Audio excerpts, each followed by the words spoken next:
Today for Devotions with Daniella, we are reading a snippet from the much anticipated Culting of America, and we see where the Spirit shall guide us. That's the bibliography. No spirit. We recently did total institutions. All right, let's read about words. The power of language. Research shows that language has a huge effect on the way we think. It can shape even the most fundamental dimensions of human experience, like space, time, causality, and relationships to others. Changing a person's language changes their cognition, their way of perceiving, categorizing, and making meaning in the world. Language appears to be involved in many more aspects of our mental lives than scientists had previously supposed. There may not be a lot of adult human thinking where language does not play a role, according to Scientific American. Language has always been one of humanity's greatest tools, shaping history, controlling narratives, and reinforcing power structures in ways we barely notice. Oliver Wendell Holmes described the power of language poetically when he said, "Language is the blood of the soul, into which thoughts run and out of which they grow."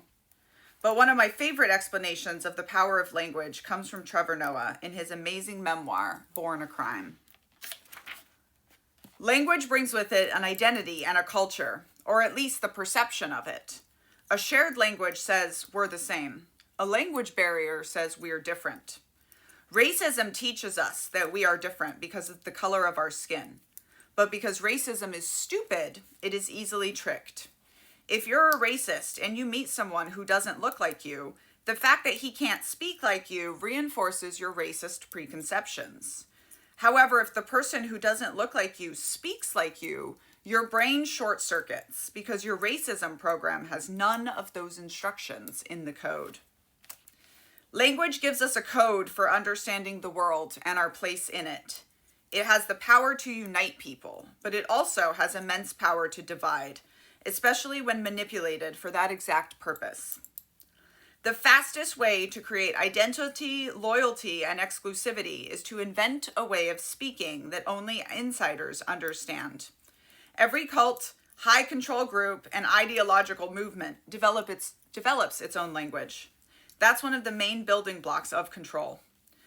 Amanda Montell in Cultish, The Language of Fanaticism, puts it bluntly when she tells us, language is a leader's charisma. Cults, spiritual movements, and political figures use words to create entire worlds. And when those words are repeated enough, they don't just sound profound, they become truth. Margaret Singer dismantles the illusion that there's anything mystical about how cult leaders manipulate people. How cult leaders and other clever operators get people to do their bidding seems arcane and mysterious to most persons, but I find there is nothing esoteric about it at all. There are no secret drugs or potions. It's just words and group pressures put together in packaged forms. And that's the real genius of it. A charismatic leader's power doesn't come from magic or God. It comes from language. Amanda Montell explains that cult jargon creates a community, but also shuts down critical thinking. Certain phrases act as mental roadblocks that stop members from questioning the group's ideology.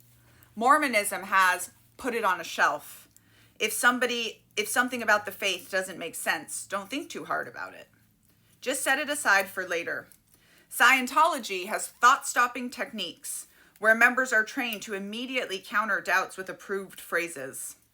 MLMs say, winners never quit, so leaving doesn't mean the system was flawed, it means you failed. As we learned in Chapter 3, Derek Black helped build Stormfront.org, where he normalized white genocide and reverse racism, knowing that if you control the language, you control the way people think. And it worked. These words spread, warped conversations far beyond their original audience, and made it into the mainstream. Political leaders, religious extremists, and influencers, everyone from Adolf Hitler to Donald Trump to Gwyneth Paltrow, knows that language sells. Trump trademarked the phrase, "Make America Great Again," even though Reagan said it first, because he understood what made it work. History is filled with examples of words alone building entire ideologies. Religious texts shaped civilizations. Political slogans ignited revolutions. Hashtags spawned social movements. Hitler used speeches to manipulate nationalism into something monstrous. And in modern America, Trump, like every good authoritarian, does the same.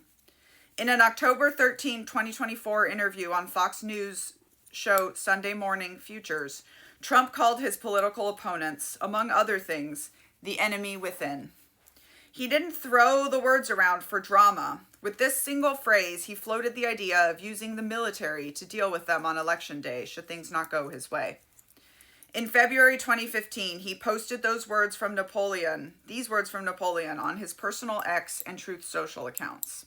He who saves his country does not violate any law, clearly implying he is above the law and should it try to curtail his powers by stopping him from doing anything unconstitutional. This isn't just tough talk or catnip for the media, as the White House claimed. It's a deliberate strategy. Margaret Singer warned us about this decades ago. Orwell, 1984, was perhaps the first to note that language, not physical force, is key to manipulating minds. In fact, growing evidence in the behavioral sciences reveals that a smiling big brother has greater power to influence an individual's thought and decision-making than does a visibly threatening person. Amanda Montell adds that Jim Jones understood this better than anyone. His power lay in his words, not his ideas. He could charm and speak people into submission, a talent he'd been honing since childhood. And doesn't that apply to nearly every U.S. president we have recordings of? Every dictator? Every movement leader? Martin Luther King Jr.'s "I Have a Dream" speech changed history, not just because of its language, but because of its delivery. Language shapes realities. It's how people get radicalized, how leaders maintain control, how entire belief systems take hold. The right words, repeated often enough, become truth. At the end of the day, language isn't just a tool, it's power.